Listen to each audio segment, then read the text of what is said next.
We are joined here by Colin and Myles, filmmakers of Light Years. I'm Joe Moore, Psychedelics Today. You might know that already. Um, but we are here to talk about this beautiful film, Light Years. It's going to be really cool to just have this conversation and dig in. Have you done a panel about the film yet? No, not really. I mean, we've spoken after screenings and whatnot, but that's 8 beers deep, and who knows what gets said after those. Yeah, There's only a couple drinks in, so we are lucid, present. We're all yours, Joe. So, spoiler alert, everybody. We're probably going to do a lot of spoilers, and if you haven't watched the film and you hate spoilers, maybe hit pause and watch it on YouTube tomorrow after you watch the film tonight. I think this is one movie you can't spoil. It's a good point. We can say everything we think we know about it. Yeah. And it's every viewing experience is its own Abby Hoffman snowflake. Mm-hmm. Yeah. Yeah. Well, I also have to say, like, Colin's put it in my head now. So we have a laptop up here because we really wanted a good vantage point, but then we have a monitor here. So now I'm confused because he said, should we be looking up there? Should we be looking here? So I don't know. As two guys that have made a movie, made 3 movies, and a bunch of that nobody has really seen. I mean, let's get you would think that we would have had this ironed out and we would have brought out the nice lens, the nice Nikon, and really how to show it at the field and the whole thing. But you know, we're of the people. We wanna meet you where you're at, and we didn't want to get all that set up. All right, get the fuck out of here, Myles. Anyway. So, Light Years. I was talking earlier about why I think it's important to somebody, and the most important thing from my perspective is kind of like I don't know how to phrase myself or put myself into a category, but drug evangelist maybe. The idea of only showing psychedelics in film in like a clinical or a scenario or with a shaman, like I feel like that's it's great, cool, like we got to cover that, but there's a lot of other scenarios where people are using psychedelics that aren't supervised, aren't not a lot of preparation. Maybe somebody at a record shop sells you some mushrooms, and that's important to cover, especially if you're young. Like we need that story out there because I think psychedelic culture is getting a little uptight maybe. And like there's a lot of loose use, and we got to talk about it. We can't just not pretend it doesn't exist, right? Yeah. So that to me was like the most important part, from where I am, in the drug world. But I think there's a lot of other really cool aspects to it. So I guess let's kind of chat briefly. Who are you guys, and how do you know each other? The first part of that question was wildly offensive. We know each other. My name is, I don't like saying my name out loud. So this is Myles. Should we just introduce each other? Yeah, this is Myles, Jewell. Say my name. This is Colin Thompson. Jesus. Sometimes I refer to him as Thompson. Myles and I, we've known each other for years. We went to college together, played lacrosse together in college, and had that miserable bond. And you always like to tell the story that I didn't like you at first, but I don't like anybody ever. Well, I think that probably more to boot. So I've never said to boot. Llama to boot. Yeah. Is actually easy. That I had like an older friend that was his older brother's age, and he had said, "You two are going to be fast friends, thick as thieves, as it were." And I said, and then he said, "No, I will make up my own mind for myself." And you were quite adamant that it was better than everybody. It was going to come at its own pace, and so he actually, the first 2 years at UVM was not there. And then when he transferred up, we had some social experiences at that point. And then I think the bond really solidified post lacrosse. I mean, we started kissing. Were you both studying film at UVM? Yeah. Well, there was technically no film major. It was a film minor, Yeah. and we were English majors. Yeah. Okay. I thought you were like a sociology, Anthropology, English. Yeah. With a film minor, and then we had a lot of the same teachers. I gotta manage the stove while we talk. Yeah, that's fine. Yeah. Very Vermont. We've been in college, and then became intimately involved after college. Well, there was also like a stint where you split to LA and I was in New York, and we also were in New York at the same time, and we both had movie ideas and his were bad, mine were good, so we made mine, and that's when here we are. Yeah. So you made a few films before together? Yeah, we tinkered with a short that the American Love Quest, which is is pretty wild, which was not a student project. He was driving out west, I hopped in the car, we made a film on mini DV, and then you had a weird cyst on your head. I did have a big cyst behind my ear. Yeah, that became a point in the movie. Yeah. So use what you have, but and then things got more serious when Colin kind of hit a crossroads out west and was like, "Well, you got ushered out of your apartment." Well, no, I think it started. We made a short when we realized we could exploit my father for fodder, father for fodder. And we made a couple of shorts that people seem to laugh at, and I would give my dad a bunch of grief, but then, and completely, what's the word I'm looking for? Self-flagellation. Whatever you burn yourself. Yeah. There's a word. Whatever. Don't worry about words, guys.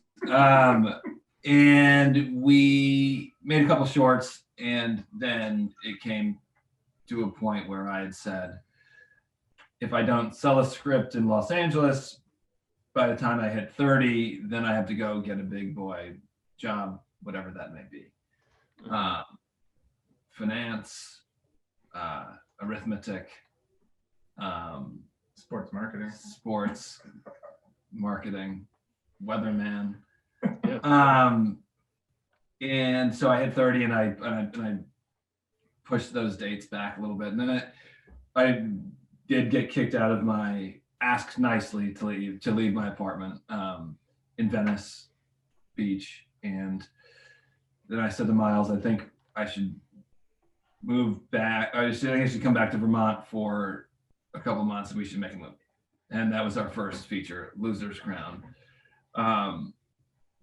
which you can get on Vimeo and at vimeo.com. For that low price of 99 cents probably. But you got to take out your wallet. I think I made it free. You got to take out your wallet from your pants and plug in your. If one person buys it, Colin will open it up for 15 days. Absolutely. Oh yeah, that's a good promotion. 5 people. I want that $5. We need that $5. Yes. To sell it, what's the general premise of Loser's Crown? Great. A man, ish, boy, a dude moves home from Los Angeles, or he doesn't move home. He goes home for the holidays to Vermont, and kind of looks down his nose at all the small town things, only to realize that he kind of loves the place that he's from. He's a dick, and then he's not, and then he is, and then he gets dosed with a hit of acid. There's psychedelics in here too, so this is for this. Thank you, Joe. We have Joe's endorsement, and my real life father is in it, and Scott Nolan who tweeted you, or whatever. It was so cold one night, he was in tears that froze on his face. It was a cold January. But he came from San Francisco, and all sorts of friends came together to make all of these movies happen, and it's amazing. But that night, it was the coldest January in like 50 years in Vermont. It didn't get above 10 degrees or something. So what year was that? Don't fucking fact check me. No, it was Shucks, it would have been 2014. 2014. Ish or January 2014. Yeah, that makes sense. All right, I was safely in Colorado. Yeah. And and the other thing that we say about that movie too is it explored the question of like, which I think maybe we were both going through, like, is there an expiration date on the creative dream? No one to hold them, no one to fold them, kind of thing. Yeah. Then I think everybody, like, it's like the rationalization of should I keep doing this thing that I'm wildly unsuccessful at? And everyone thinks that it's really glamorous, but like yet like the first opening scenes are a dude who's not living a glamorous lifestyle. Right. His best life as a Yeah. So we went home and shot that movie, and then subsequently, like after that, because it was such a smashing success. But a couple people liked it, and a friend of a friend was like, "You should make another movie." And like immediately was like, we made that movie for 10 grand, Loser's Crown. Out of pocket, like putting things on credit cards, like scrabbled it together and fed people and gave Phil Weinrobe like a bunch of Eddie Toppers. And Eddie Toppers were really coveted at that point. Oh my god! And he loved truffle cheese. But we came up with a case of Eddie Toppers, and he was like, you're only allowed to buy 8 at a time. So you can't even do this. And everybody stayed at my dad's house, like all crew, like, and my dad's house it's not like a manor or an estate that can sleep 13 people. It was a Hooverville. There were just weird stained mattresses in every corner. Amazing. There were sheets on the mattresses. And then so we made that movie, and then a friend of mine, John Deshotsky, was like, make another movie, and he threw down initially $100,000, and it was like a couple more $10,000 to make another movie. So I wrote something, and then Eliza Coupe, as seen on Happy Endings and Future Man. Yeah. She was in it, and then all of a sudden it felt like we had some star power, and we were like getting our footing, and I was like, this is so easy. Why didn't we think about just doing this before? These things are making themselves. They were making themselves. And then we made that and hit a little bit of a lull, and that, and like a couple of things were in motion and fell into a stalemate, Mexican standoff stalemate.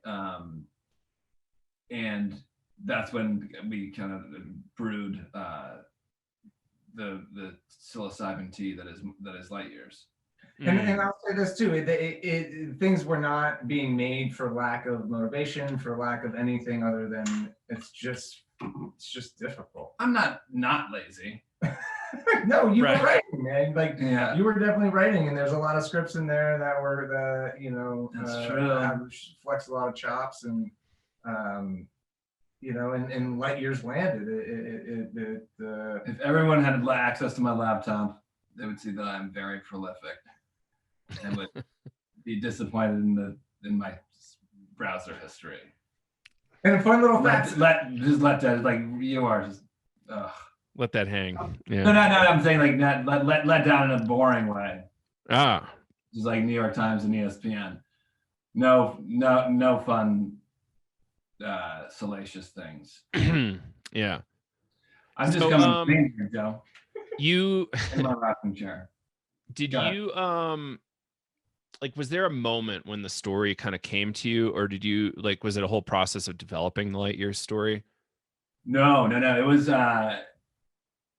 I knew that I wanted to write. I think in all the movies that we've done, well, I guess not It's Us, but a friend of mine who died in 2001, I've always been annoying his ghost by trying to memorialize him, and we did it in Loser's Crown, and we did it like in all sorts of things. I'm trying to like pepper it in, and this one I wanted to go whole hog and really piss him off and just have him say, please fucking stop using me as material.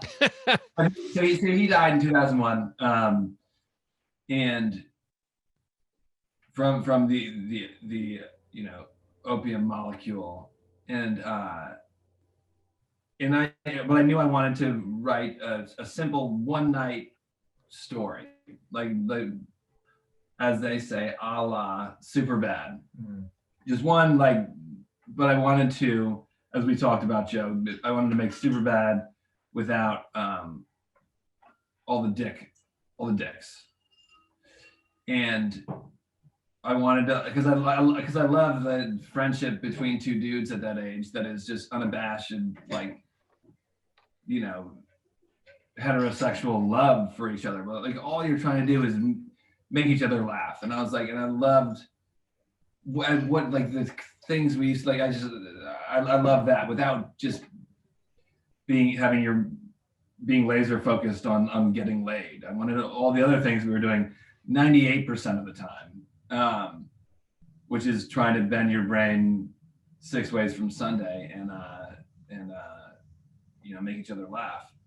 So I want to do that, and then as we discussed, the seed of a story was kind of germinating, and I ate a bunch of mushrooms, and it, in a weird way, because sometimes it's unproductive. You can spin out on it, but it kind of laid itself out in a weird way, the story, and it all kind of made sense. I was it was originally supposed to be a New Year's Eve movie, but I was okay, they're the sister, and then the parents can be a divorce can be a B story.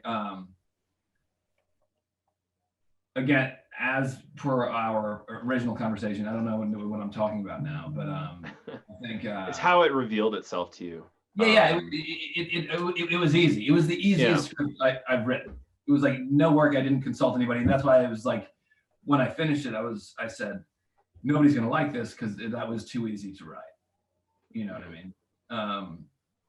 And there was a lot of, man, it's been too long. Let's make it shootable. So Colin really approached it well with that. And then there was, and to kind of drive it home to what you all covered in the first podcast and what you kind of opened this with, which is this idea that this was not Jump Street, 21 Jump Street with, Channing and Jonah floating in clouds and all the cinematic tropes that come with representing psychedelics or drug use. So to kind of to keep hammering that home is to make the least trippy movie about tripping. Yeah. That's exactly right. To normalize it, it's a big deal. And I think I could latch on to that because I had my own experiences that were similar. Lost a friend that was Colin's Briggs is my Bardsley. So there's just a ton of overlap, and Colin, as always, puts the words on the page, which gets us to think how do we make this, and think of a lot of the the intention behind it. So yeah, that's beautiful. Thank you, Joe. And this is a big deal. Well, this is kind of it's a big deal, but this idea that you can have this kind of seed of an idea, and a psychedelic experience might explode that idea into something real and actionable. Yeah. This is there's somewhat clinical data on this, actual experimental research on this. Well, I don't know if this makes sense, but Colin and I have talked about this a lot too, and I think Colin's brought a lot more intention to it now, which is making sense of things that you do when you're younger, and also not being afraid to say, holy shit, I might be pretty similar to that young person, right? So all too often we're pretty dismissive about our younger selves, but I think we both agree that we're still trying to process those experiences, so and that kind of ties back into what you were saying earlier, all right, the loose use, so to speak, can still make a difference now with how you engage with this stuff. Yeah, right. There's people that are using mushrooms in their 40s, they're using it the same way they're using it when they're 14 or 16, right? Like it's a really interesting idea. And you're still going through similar things, like but perhaps it's an evolution, right? Your mind has evolved quite a bit. So and as we talked about in the thing, using them at 40, but you don't have to go home. You don't have to go home and have dinner with your parents. That was the other thing I was thinking about. It's like you being in the woods with your dog is a way different experience than totally. Than I think it's important. It's important to. I don't want to say it's important to experience it at a certain age, because I don't want to encourage kids to be just snow shoveling caps into their brain. But it's important to do it as an adult, I think, because there can be a psychological stigma that it gets attached to it, because you're not scarred by an experience when you're young, but you're traumatized because you're like, all I was worried about was getting in trouble. And as an adult, you're like, all I'm worried about is what I'm not, which I think is important, shake up the snow globe. That's always been a metaphor. Totally. Yeah, a beautiful metaphor. It's helpful. I think Michael Pollan kind of used something similar in his book. I got it. More like a sledding hill, but snow globe is similar enough, right? But yeah, there's something there. All right, so let's dig in to the actual film itself. So, well, you getting chats, DMs? No. Remember, we have two devices. We have the camera, but then I want to look here. You want to look here? Interesting. You do you. So we got a question, actually. Okay. To the director from Nick Canone. Is it your contention that Hollywood has not taken you seriously as a director because of your matinee idol looks? So, take that as you want. I don't know. I don't know what to do with that, but my matinee idol looks. Is it? I think Hollywood hasn't taken me seriously because they don't know when they got a good thing. Well, I don't have Nick Canone's hair, for one. I don't have his fuck the world Philly attitude, for two.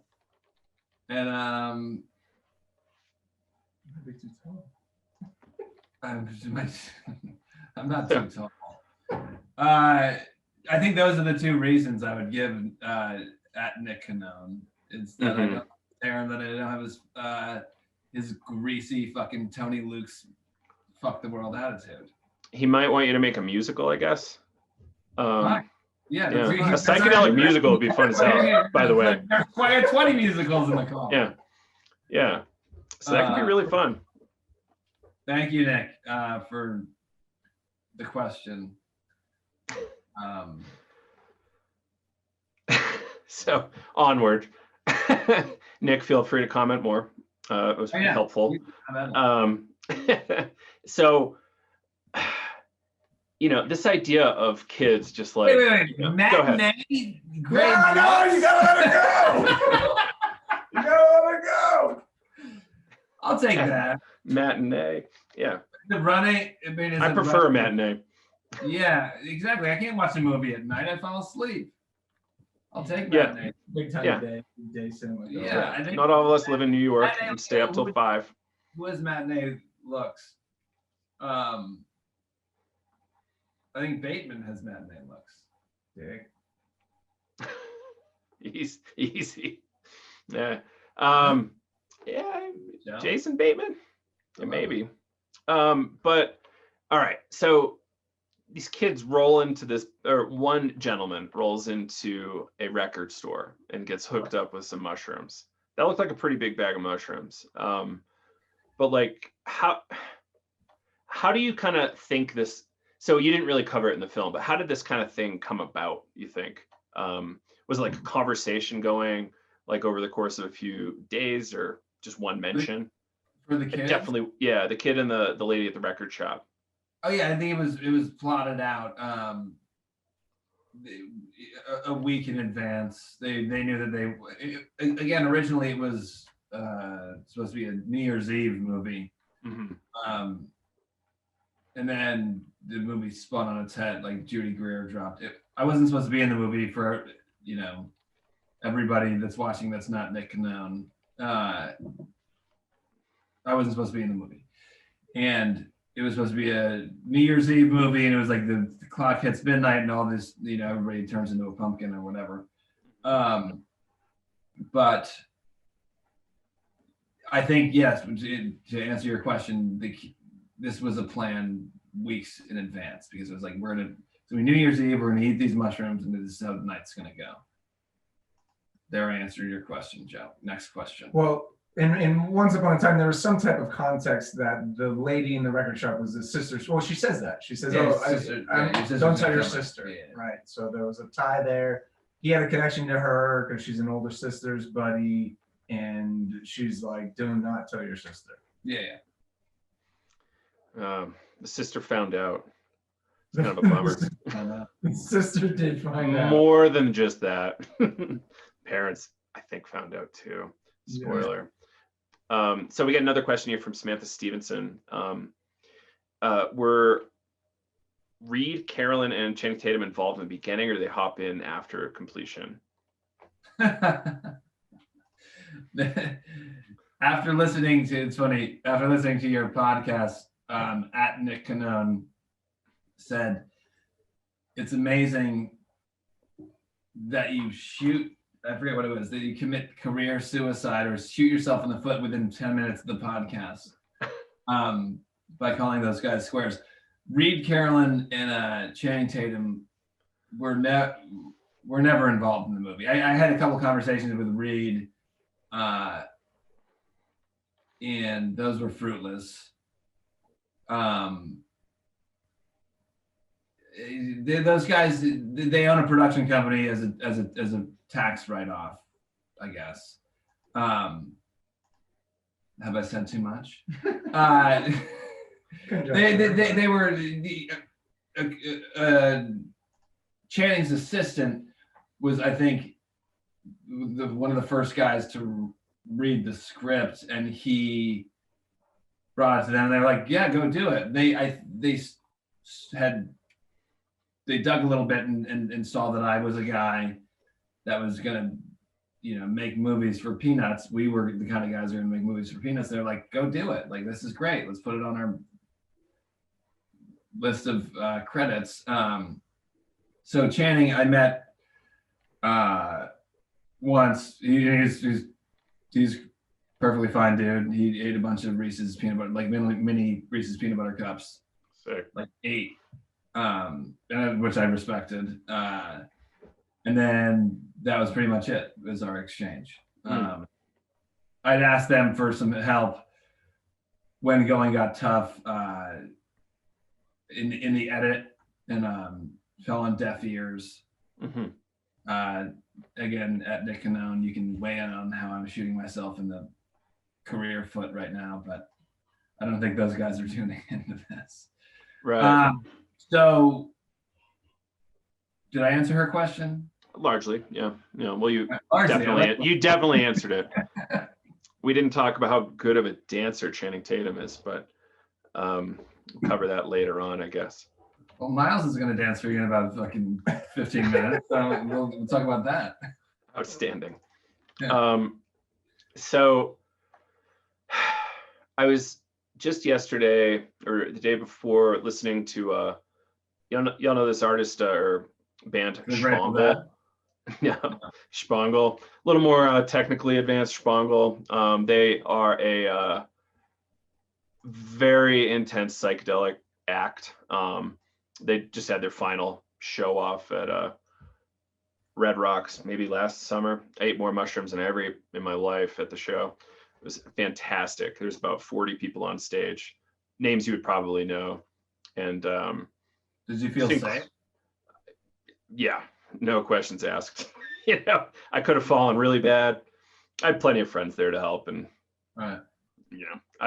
They might not have been at my level, but it was incredible anyway. And anyway, I was listening to some of their music online the other day, and they launched this record label after 3 people were eating a whole mess of acid in a field, which kind of reminded me of the scene where 3 young gentlemen were on acid in a field, or sorry, on mushrooms. And Playing freeze tag. it was beautiful. Like, that scene was really cool. And it seemed like perhaps like a scene you were trying to act out from past experience in a way. I was wondering if you might speak about that scene. Oh yeah, well, absolutely. And it's funny you say acid, because I think the original night that we were on LSD, but I changed it to mushrooms to make it more of an organic compound. But that scene is all, that's all my, like the time lapse. Who's the Duke of time lapse? All like I'm saying like that. In the shot and the time lapse and the like, nothing that I'm way too lazy to execute anything. I can say some mildly funny and silly words, and Myles kind of punches everything into the end zone, and that's a scene that in which he did that. But I will say, however, that day we shot so much, and I hustled us through so much. And like I was a great 7th and 8th grade lacrosse coach, and that kind of trickles over into this. And so I'm like really good corralling people, and I'm really good at getting people to. I'm like a cult leader, as my girlfriend says. You were saying, Myles. Sorry. Yeah.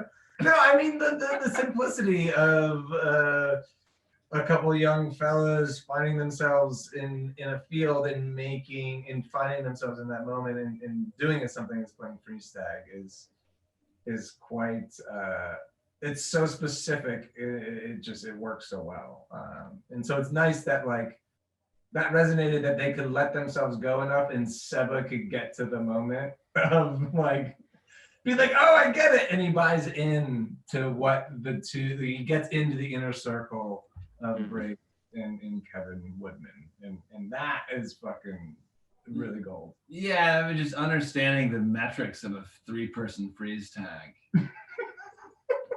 It's not easy to crack, but once you do. Colin also works those poor young souls, and there was many stand-ins, like Chris Gray, who was Colin's young self, ended up playing Seba at points, and we had Scotty as Seba, and Russell was like near death exhausted at the end of the freeze tag scene. Yeah, no, we were in that field, and he had like weird hives. He had an allergic reaction to nature, because he had been inside taking bong rips in the Lower East Side for like his whole life. They did well though. They bought in. There was a lot of running. There was a lot of running. I mean, we were up on the hill filming. We were, Brenton Ayers running the Steadicam. Sure. Who was our gaffer, and grip and electric and everything. I mean, yeah. So to go back to what we were saying, read Carolyn and Channing Tatum's name on the movie. We made this movie for $150,000, which is fucking craft services for a day for the movie that they probably just are editing now, which is called Dog. I'm sure it'll be fine. I don't care. But yeah, their name being on it means absolutely nothing. To answer Molly Parker or whatever her name is. Not whatever. The funny thing is that's the only thing that hooked me to reach out to you guys. I was like, oh no, like, because I get hit up with films all the time, and I'm like, I can't, I cannot watch another kind of like indie documentary unless I have somebody else like tell me it's cool. I should probably hire people to watch it for me. Yeah. So Myles needs work. All right. I'll watch anything. But they like I don't know, to maybe like close the loop on that. There was just a bunch of people, as Colin has said, Taylor Roy, Katie Nash, Scott Nolan, Mike Everett, Jamie Irving. Yeah. I mean, like Michael Everett and Jamie Reed Warner, like people coming up, Oh yeah. not even getting paid because our budget's so tight and we have to pay. Because they believe in the thing. You know, SAG actors a certain amount, and then the SAG actors come on for minimums, right? Jen Like LaFleur, my gosh, what a pro. Ryan Miller, Chris Gray, I mean, just name everyone. And to be honest with you, the sad thing is we can probably name all 15 people that were on the film that really made it happen. Yeah, the smallest crew in the world, and we all stayed. And Larry Thompson, say something about him. Larry? She. How much time do people have? But yeah, I mean, he was, the homemaker. People were excited to get back and see him. It's like the best, because we're talking about my father here, and then we're just Marvel mouths. But because he was in the first movie, and then the second movie, we had Eliza, and then this one. When I told him that we had before it all spun off the rails and I was playing every part. I'm not going to go through the whole story about how that came to be, but originally, like Connie Britton was on a short list of women to play the mother. Connie Britton, Tammy Taylor, and my dad was supposed to go to Portugal. For like, and he's never been anywhere outside of Chittenden County, and he has this golf trip planned, and when we come home and I'm like, and I think I know the things going, like has spun up, like Judy Greer's dropped out, and so I'm just saying things just to coach myself into thinking that I have an existence. And so I tell him, I'm like, well, Connie Britton, it's between Connie Britton and Samantha Bee. I just made it up because he loves Samantha Bee. And he's like, and he thinks that like everybody's going to come and stay at his house. Again, not a manor, not an estate. It's in a neighborhood, and it's got 2 bedrooms, and he's like, well, they're going to come stay in my house. He's like, I'm going to cancel my trip to Portugal.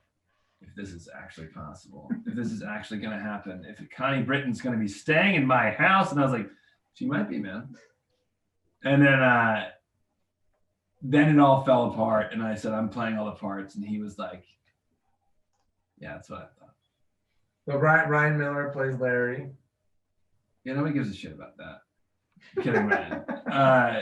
Ryan Miller, Guster. You saw a couple Guster shows, Joe.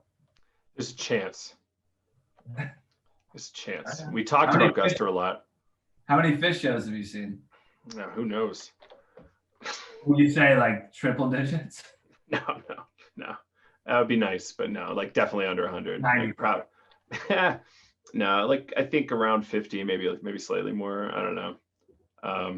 And so do you count 2-night shows as one show or 2-night shows? No. Show? Okay. No, that's an individual show each time. All right. Absolutely. Okay. Yeah, the drug consumption confuses the numbers. And what's your favorite Studio Fish song? Farmhouse. I was hoping to get you to spit out some beer there, but no. Hey, who knows? Sigma, that new album is unbelievable. The Sigma Oasis album is next level. It's weird. It's very different, but it's really good. Yeah. I don't know, Joe. I know it's not popular in Vermont to talk about the new albums, but I think it's important. We're going to listen to it after this because I'm interested. We're absolutely going to listen to it. Yeah. Would you like Billy Breathes or Hoist better? Oh. Gun to your head right now. Yeah. Shit, I'll say Billy Breathes. I don't know. Like they're both fucking sweet, so it's hard saying. Yeah. Yeah. All right, back on track, guys. No, I'm not done. last thing we close the loop on that you led, Joe, was freeze tag. Well, no, I'm saying the correct answer for best studio Fish song is Wolfman's Brother. Go. It's really good. It's really good. I know. Go ahead. Hierarchy's tough for me. Fair.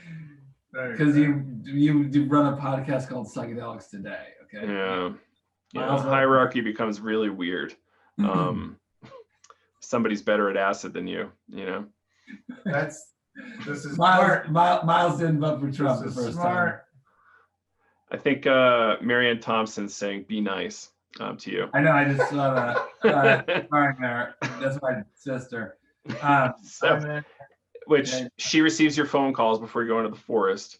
So she's there for you.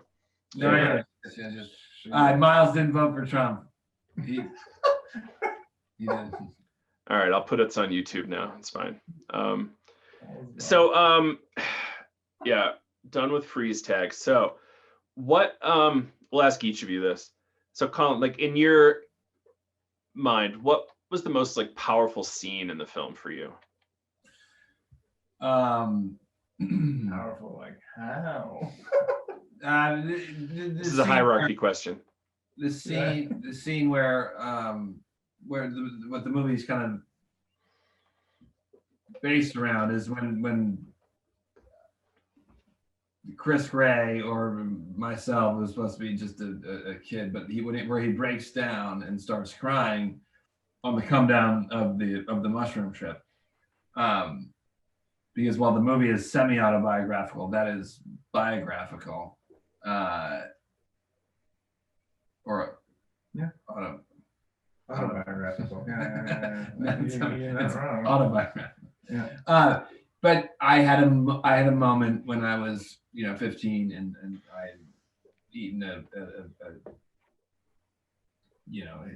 large heap of mushrooms and I was on the better side of it, and I had I remember in the basement of my parents were divorced. My mom was living at the house, and I was in the basement, and there was a drum set, and we were sitting there, like we tried to make it as in the same basement that the scene takes place in. It actually we tried to make that as real as possible, like as to the T, and I just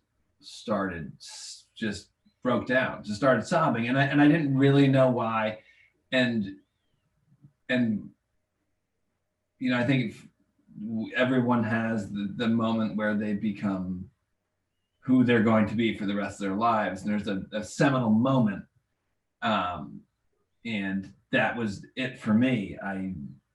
It was all too much. Life was going by way too fast, and I was 15. And I was like, but with these hands and this body, what is going on? And I just started, lost my shit. Not lost my shit, but I started sobbing to the world. And my buddy who ended up dying, the Briggs character, he looked at me, and I looked up from having like just sobbed, and he had a look in his eyes where he wanted to cry too, but he was just envious of where I had gone and how I had accessed whatever feelings that I had accessed. And again, I'm not like, we all have the moments where we become ourselves. I'm not psyched that I'm a 15-year-old dude forever. It hasn't been fiscally successful to be stagnant like that, but I'm very aware of that moment and very happy about that moment, and he was envious of that in a very positive way, not in the 7 deadly sins way.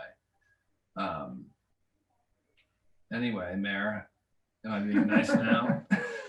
Well, to kind of piggyback on that, that's the emotional weight of the movie, right? Is that moment, the transition back to the young Kevin from the old Kevin, and there's like no ifs, ands, and buts, that like the movie doesn't reach an audience without that type of arc and without that notion and that moment of empathy with, you know, a Briggs with the eyes of the world coming up behind his head and giving the look of encouragement, like, no, man, you're allowed to do that, as opposed to the Seba character that laughs in his face and says, holy shit, dude, you're not allowed to do that. That is a party foul. Yeah. It's like, is like, it's like, you know, that perfect moment where these two characters are representing kind of two schools of thought. And there's so many other moments that Colin was able to conjure up that were like, just moments that like I keep coming back to empathy, right? Because it seems like throughout a trip, right, one of those really beautiful characteristics of it is that we kind of empathize with everything. And thus, you know, why we were able to justify the fact that Colin, the Colin character, I always have to remind myself that we have to separate you from Kevin Woodman. Thank you.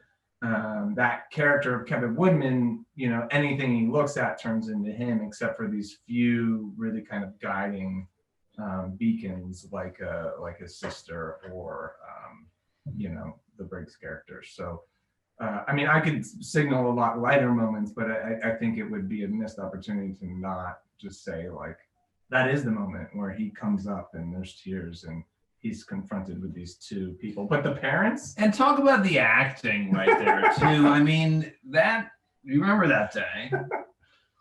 Yeah. I can cry. I can just cry. And I fancy myself not an actor, but I'm fucking great. You played a ton of characters. It was out of control that you were able to pull that off. I'm a matinee level. I'm not just in looks, in talent. So thank you, Nick. I'll eat my humble pie. Anyway, what else is Nick saying? Oh, he's been a little quiet here. Go ahead, Joe. So Myles, you tend to agree that's like the most powerful scene? Well, I can't not say it's the most emotionally powerful scene, right? Mm-hmm. But again, to draw, like, to tip a cap to the parents, the conversation that they have at the table, or even when they have to turn because Ricky Lee Jones gets put on the radio at the table. That's just that's me. That's not those guys. Correct. Not the acting, but the writing. Oh yeah, it's great stuff. It's the writing and the acting. Yeah. But Myles, like the final scene is the heaviest in that it's like in the happy and the cyclone of emotion, because that's what I try to do, Joe. Mm-hmm. I try to put your emotions in a magic bullet with a thick blade on and just coarse chop it. Mm-hmm. That's good. Yeah, magic bullet's super helpful in these kind of projects. So next up, was there any kind of like cultural statement you're trying to get across? Like, no. All right.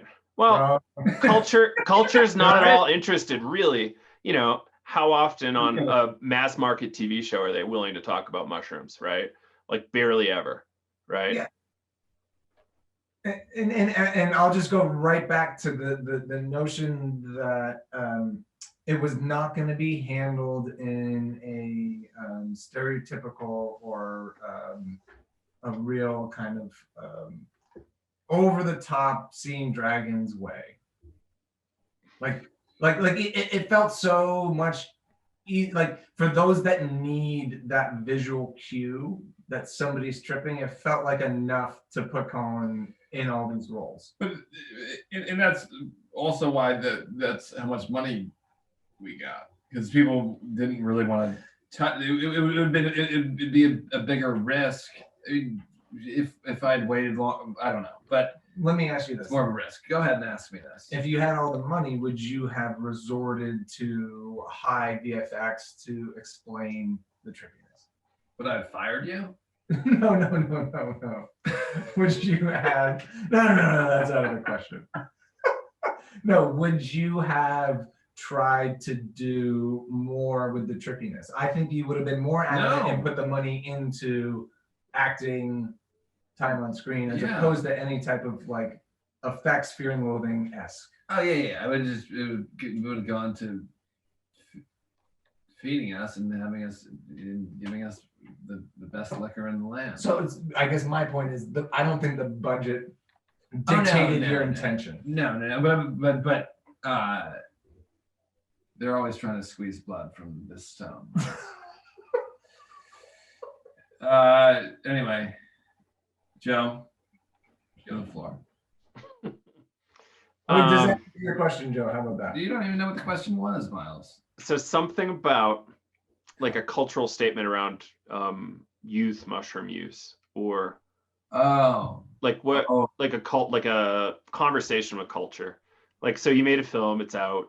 In a sense, it's now in conversation with culture. Right. I think I just wanted to be like you had said when we chatted, that we are in the majority of like what you're doing is kind of and like the technical and like the clinical and you're in the not in the minority, but because it's growing, but people like us, our age, that we're just spiking our brains with this feeling or myriad feelings, we're in the majority, those kinds of experiences. So it's like I wanted to normalize the thing and put it and put forth an experience that we all kind of had together, but never when we talk about it, but we didn't see openly on a clickable screen. Right. No, like it's a big deal. No, you're kind of understating it, but you're spot on. Like this is a big situation. You know, all the dialogue is like, oh, cool. This like wealthy dude living in Berkeley is allowed to eat mushrooms like on a couch, but like we're not. We can go to jail too, you know, for any of these things. And there's almost like a shame. Well, yeah, I've had it with like friends when we're out camping, like not in a clinical setting or something. Right. Or like didn't have a shaman there. So like, did it really count? Fuck yeah, it counted. Like some of those feelings are peak experiences for people's lives. Out of a wooden bowl. I mean, that's watching the Truman Show, and my mom made us all a bed. I mean, that's also why I would say that having a person now in their 30s reflect back on those younger experiences is actually quite relevant, you know, because it's like, yeah, maybe, maybe, hang on. Gotta drink the H2O. Maybe there is a like, I don't know. I keep coming back to that idea that as a young person, like those seminal experiences, although they may be recreational, there was potentially a change for the good, you know, in some of us. And I think we all know that, you know, it's not for everyone, and there's bad experiences which lead to better ones too. And so just to speak responsibly about it, I think I like the bookends of an older gentleman eating intentionally set in setting to go re-explore, you know, something that from their youth that didn't have that intention to make sense of it again. I think makes sense. Yeah, and fits the dialogue that's happening now, and could maybe not be so exclusionary of academic, clinical. I dig what you're saying. Sure. And I think because so many people get freaked out by psychedelics at an earlier age. People our age get freaked out and be like, I don't want to do that again, because again, you have to go home at some point. And as an adult, you're like, I just am home, and all I have to like you just the worry cloud is much different. It's like much more existential instead of like parental. So I think a lot of people, and to what you're saying, what a good point, a good reason that, or a good excuse that the movie ended up spinning off the rails and I ended up playing all the parts is to have those juxtaposition of both experiences, the adult version and the kid version. Would I like to have just made a movie and not had my stupid fucking face in it? Sure. But I think I helped this country heal not only racism, but, you know, misogyny. And I think we're going to be okay because of this. If enough people watch this movie, I think we're going to be okay. Yeah. We just got to put this movie in enough lakes around the country. Correct. Yeah. So you got some lovely fan mail there. So now Good night, Jessica. I love High. I love High as well.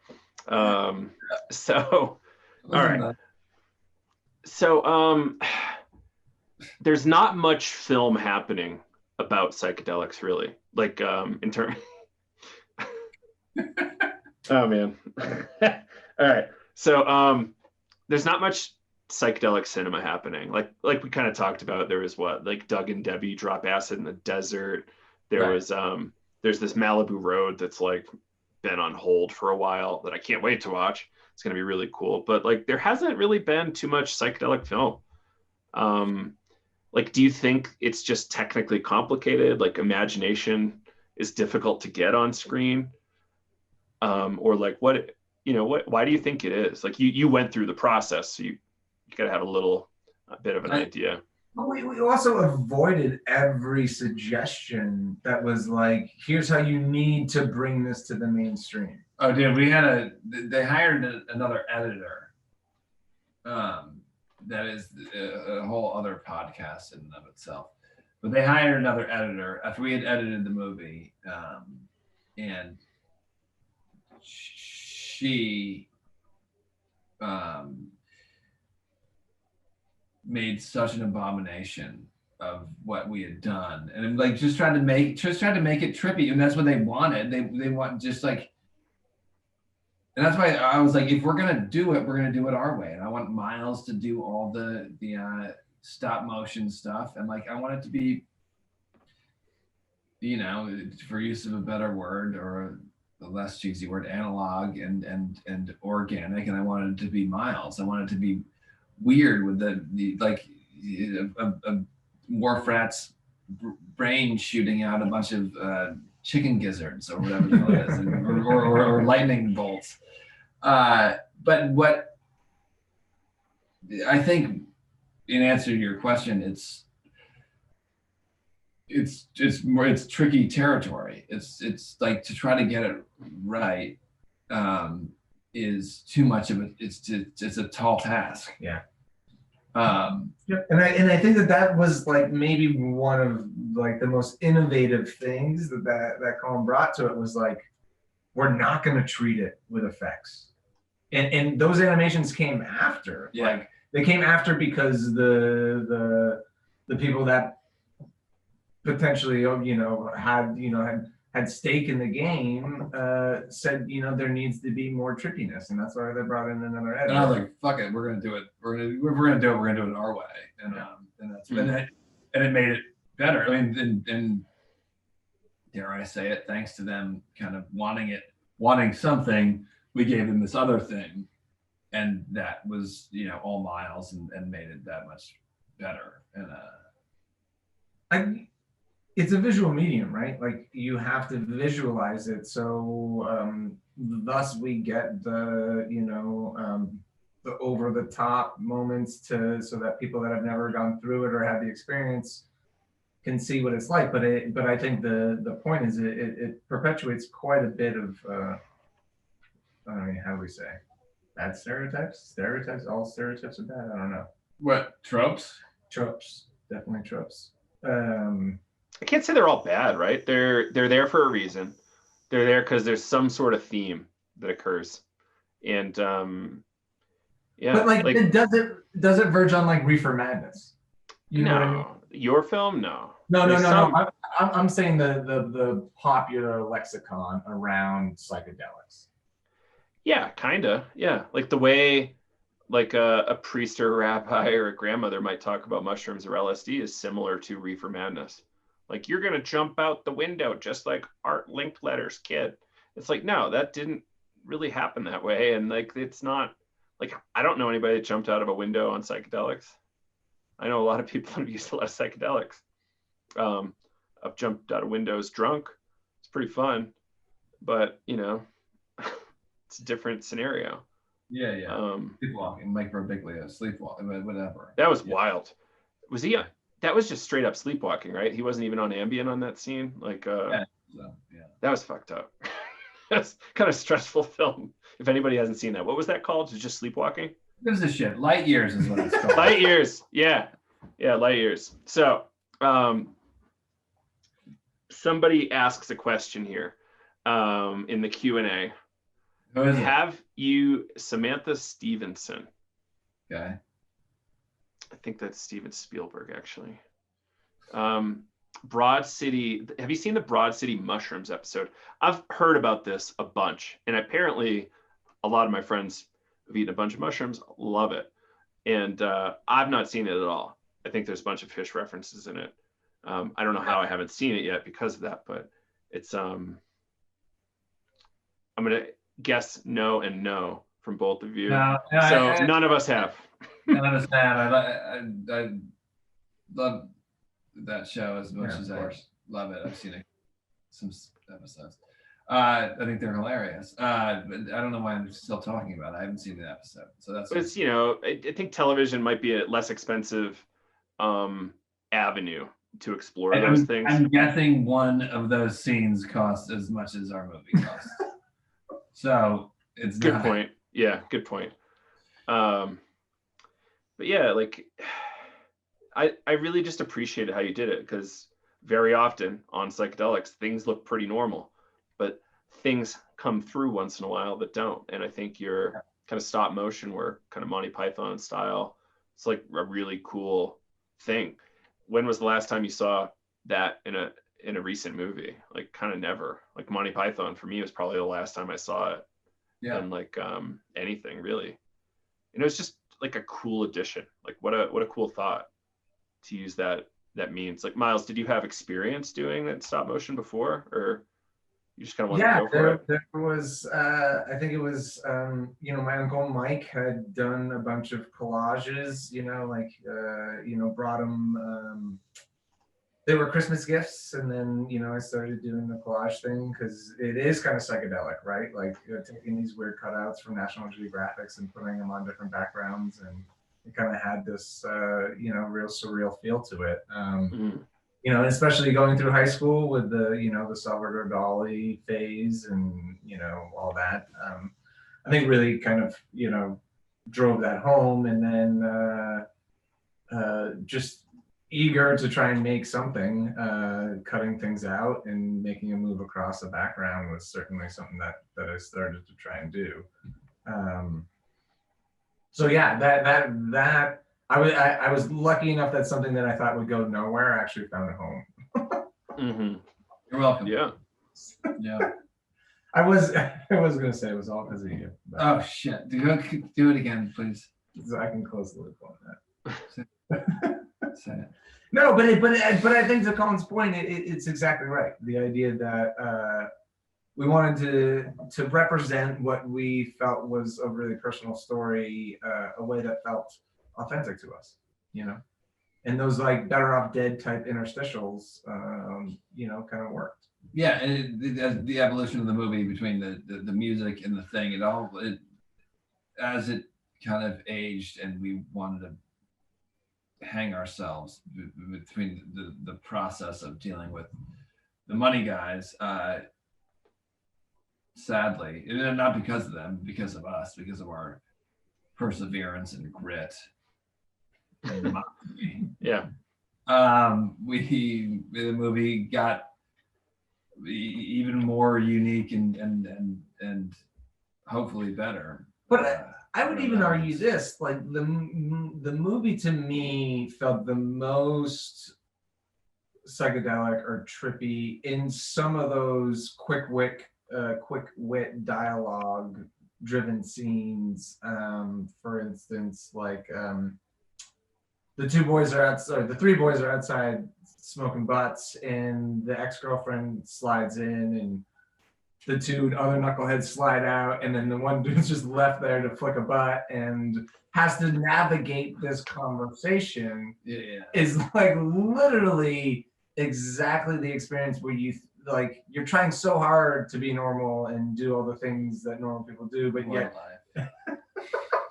I mean, and yet it's one of those things, like the moment I try and put my finger on it is the moment it fleets, but somehow it was put on the page and brought to life correctly.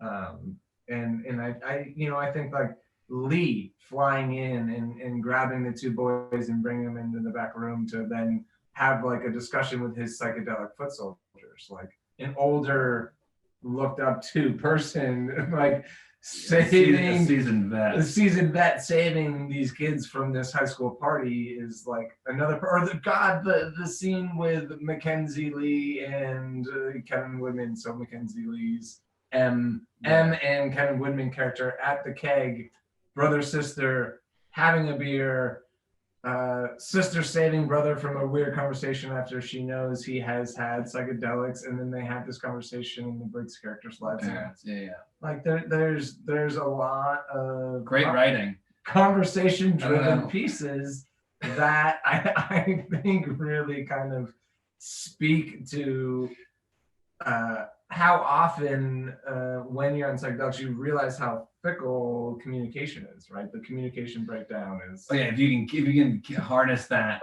comment, you can be like, oh my god, this is making sense, and it's just the waves and the troughs and the hysteria and the calm and the storm and all that shit. I mean, like coming to the realization that there's mercy in a cold beer.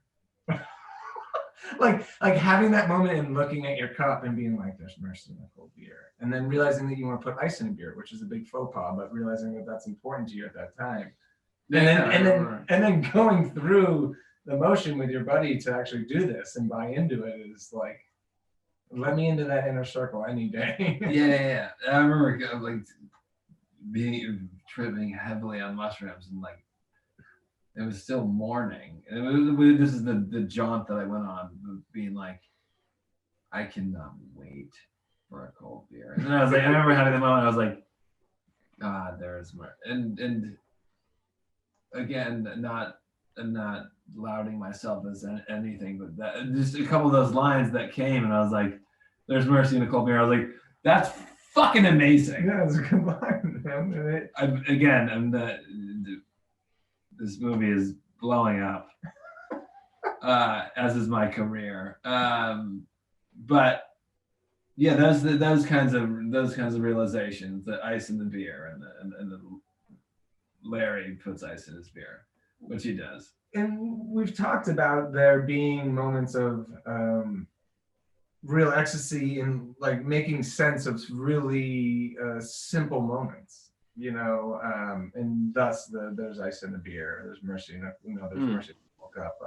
I mean, there's a lot of beautiful quotes that are really succinct and speak to those moments that you're like, holy shit, this works well. Right.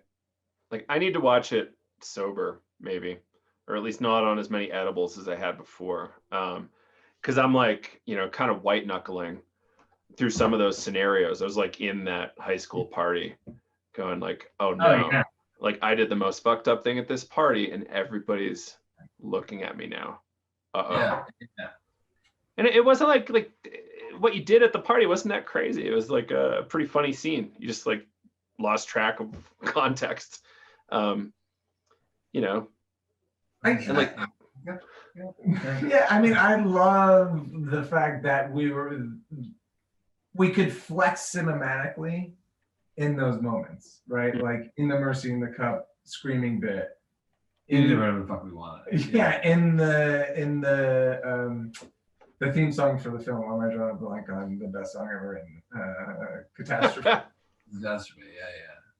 You know, like Colin put into place a structure where we could flex some cinematic muscles that we couldn't flex otherwise. You know, like lighting and just doing some funky Yeah, nothing stuff. mattered. Nothing mattered, right? We could lean into it. But again, to go back to the fact that it was really important that we did it our way, that we felt like was authentic to our experience and not like what the pop culture or, you know, idea of how to treat psychedelics was. Yeah. And you set that tone from the start. I sure did. So how has it, like, it's clearly been complicated as all things have been during COVID, but how has it been trying to get any kind of attention? Like, there's not really film festivals, there's not really like places to go right now to showcase this. Is the dynamic in like the film world totally broken right now? It's funny you should say that, because there are so many festivals that we had to bow out of. Tribeca.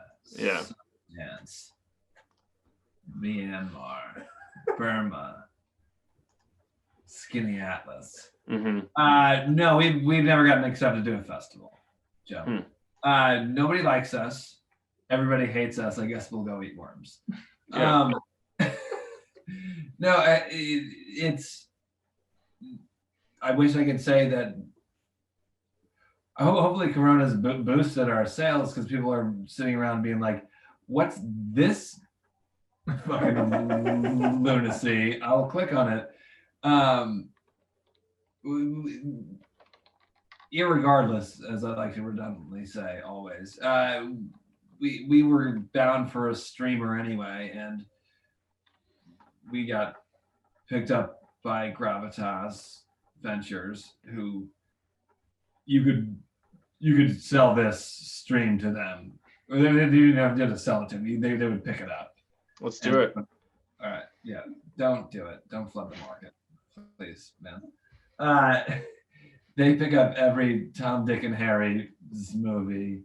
Sorry, I'm disparaging myself. I'm sorry, Jess. My girlfriend always says to stop disparaging yourself. Sorry. Jeez. But I think it's about hustling the movie, and I have hustle fatigue on the socials. Yeah. What was your question, Joe? Just like so you did try to get into some festivals, no accepting. I mean, we tried to get into some, and like our second movie, It's Us, which you can rent, or I think it's available on Amazon Prime. Same thing. I just don't have the power of weight and patience.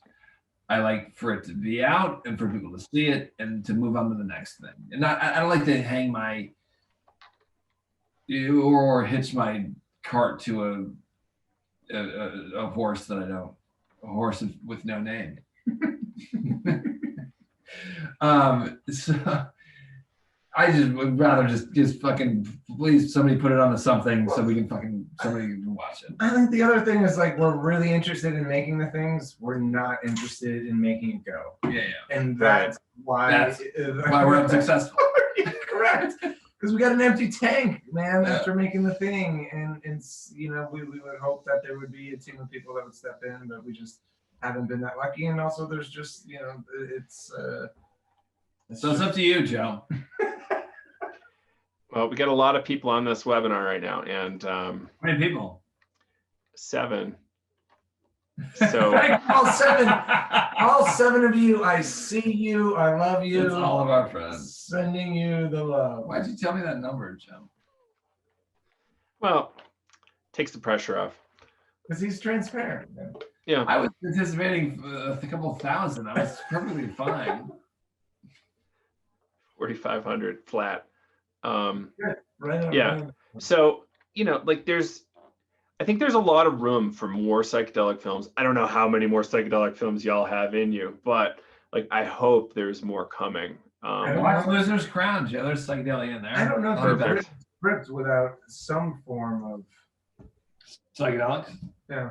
Well, I mean that would be another question, Joe. Right? Like if we're gonna qualify what a psychedelic film is, it's like like not to bring in a sport metaphor, sports movies, but the Olympics qualifies movies in two categories: movies that mention the Olympics and movies that are based around the Olympic journey. So I think what you're saying is there's very few films that are based around the psychedelic journey, but I think we could all agree that there's a lot of films with psychedelics in them. That would be a scene. Yeah, a fair amount. Yeah, not a ton, There's but it's like a 3-minute mushroom sequence. correct. Like, what the hell was that? Correct. Like, So Yeah. yet your point of pointing this out is to say, okay, there has not been a lot of films that will do a deep dive into this experience and really kind of give space for its complexities and nuances and give it a full hour and a half, 80 minutes, 90 minutes. right. It's like it has to be excruciating because it's not a normal film where it's like real world stuff going on in a city. It's not a rom-com. It's which I feel like those you can just kind of print those. Maybe you're onto something of like, yeah, maybe there is a distributor, that's going to pick it up. It's like there's people out there that just distribute horror films, like maybe there is a good fit. Not to badmouth anything, but I think we had found a potential distributor, and I hope if Dark Star, if you're out there, they were a small boutique thing, and they're called Dark Star, so maybe they would have been a better fit for the film. So I think Of course they would have been. finding your home, finding knows how to who knows how to distribute your film, how to find your audience, But again, What's the question? I can probably answer this better. that's the thing that we have an empty tank for is how to find the audience. What's the question?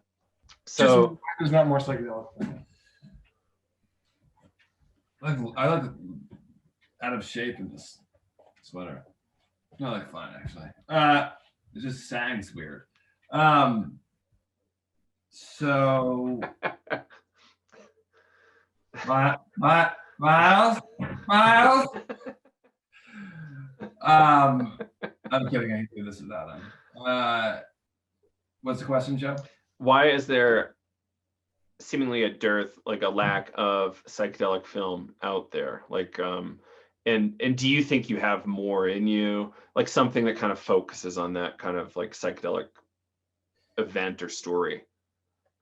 I don't think that I have one in me that is like the lead story. I think there'll always be like a B story of like something, because it's the greatest, easiest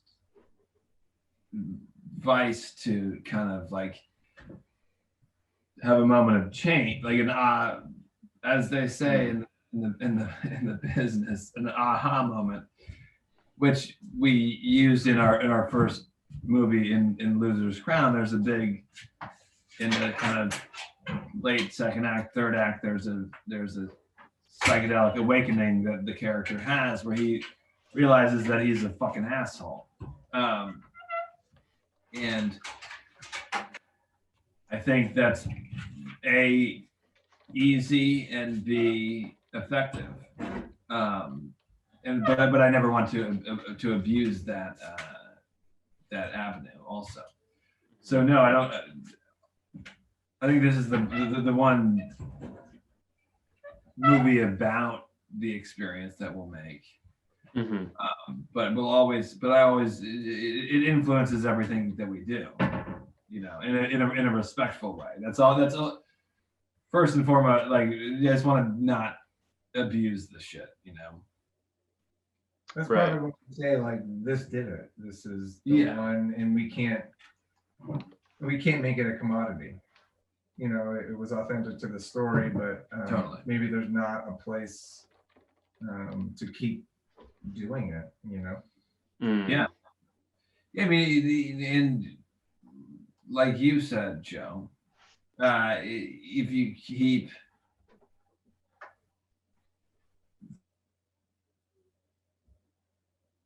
to that kind of portal, does it make it? We talked about this on our chat. Does it make the whole thing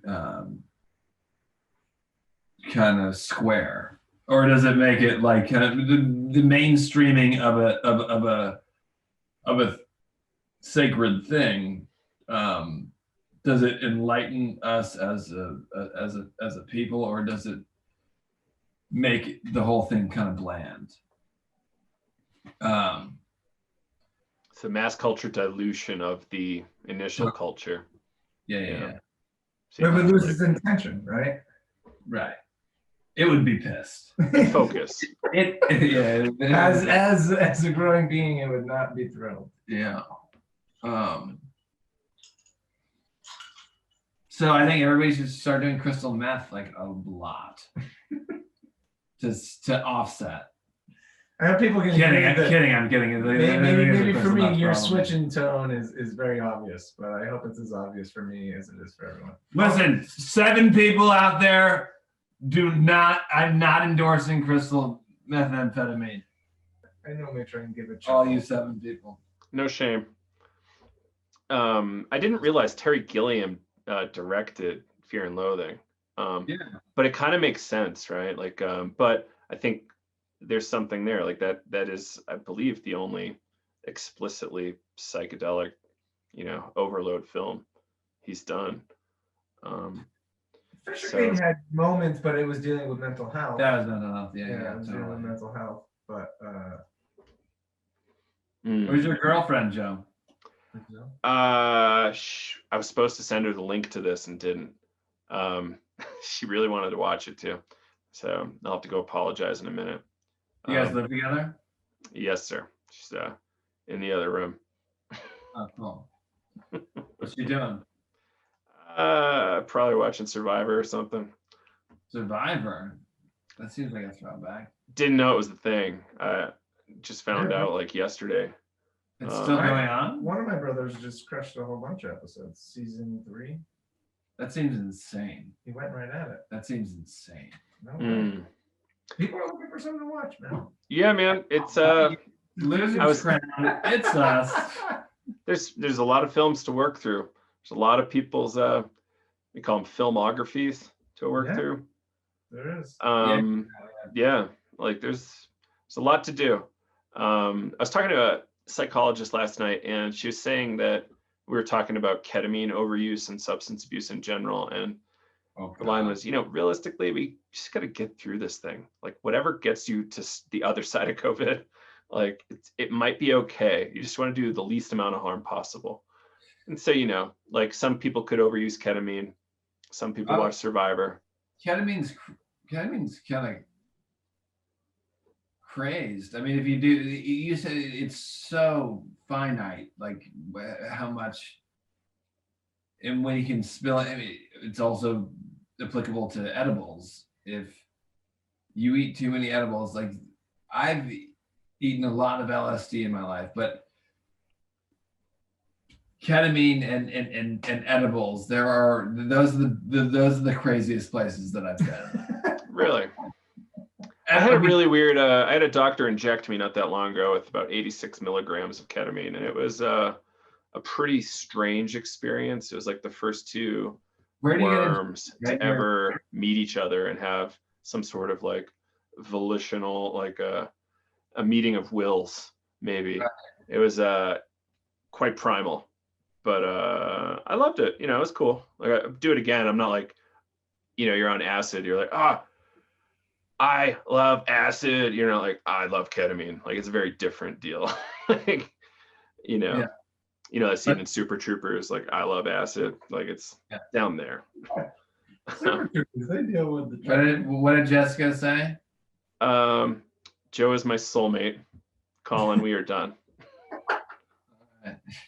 Well, we'll see how that works out. I don't know. Well, we're at time, guys. That's fine. Yeah. What do we want to do? Websites, just tell people to use the Google machine or Yeah, light years. All of you 7 watching, which will really bump the numbers. Yeah, it's available to rent. Man. Yeah. Is it, I can never remember actually the It's website. actually- Lightyearsmovie.com, but loserscrown.com is the. It's actually going on Amazon Prime in a couple days. That'll be a good release. There's a website. There's a bunch of small behind-the-scenes videos. There was a lot of plans to, release a bunch of, short-form stuff that people could download and repost, and whether it be some animation stuff or small lines from the movie, Mercy in the Cup, things like that. I stopped listening. Yeah. But But nonetheless, yeah, Loser's Crown is the large umbrella. The small umbrella is Lightyear's movie. Streaming on your iTunes. It's coming on your Amazon's Primes. your Amazon Primes. Your Amazon. so rental free, so people can get it now. Just like click play. I encourage everybody to rent it now before it goes on Amazon Prime, because after that you're just Oh, it's going on Amazon a Prime. cog in the non-rental. machine. Man. You are just a iRobot. Will I am. I didn't know it was going up as a non-rental, just part of the Prime package. Yeah. So I think we're gonna get a lot of views on account of that. People are tight with those $3-4 these days. So I know. I get it, but like we all want to put our money where we know it goes, and know it will never see our pockets, but We will start seeing profits from. So actually, yeah, wait till it goes on streaming. I actually owe Myles $1.32 from the past 6 months gross revenue from Loser's Crown. But I bought him a bunch of liquor, so it's Housewarming present. calls it even. that's the way to do it. Yeah. All right, dude. Well, thank you, Joe. Yeah, you're welcome. This is really fun, guys. I can't wait for more people to watch it. I can't wait to watch it again. I That's promise great. I'm gonna watch it with about 20 people over the next year. Here's what I'll also say. Mhm. I mean, it's only 7 people, but if people start watching, it is maybe the greatest movie to just put on, because some people don't have fireplaces. But if you put it on and you put the sound and you turn the sound off, and you have kids, because there's a lot of curse words, but if you have kids and you put it on with the sound off, it's like a warm fire. And you're cooking dinner and the kids are doing this and they're doing that. It's the greatest movie to have the sound off on. I love when the sound's on ish, but it's really funny because we always dreamed up this scenario where it would be playing in the corner television in a bar, and people would be like, "What the fucksuckle is going on up there?"